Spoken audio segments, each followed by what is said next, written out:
ഇതൊക്കെ ഇതൊക്കെ കഴിവുണ്ടെന്ന് കഴിവേറിയാവരുത് കേട്ടാ. ഈ സമയത്ത് നിനക്ക് പുതിയൊരു ഗെയിം ഡെവലപ്പ് ചെയ്തൂടെ? സാധനം കൊള്ളാൻ കേട്ടാ ഇത്. ഇതിന്റെ സായിപ്പിന്റെ വേർഷൻ ഉണ്ട്.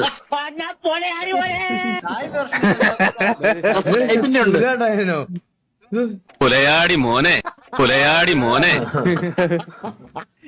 പുലയാടി മോനെ പുലയാടി മോനെ പുല്ലേ. ഇതൊക്കെ അല്ലേ സാഹിബിന് നോക്കണ്ടേ? മലയാളി കൊള്ളക്കട്ടെ.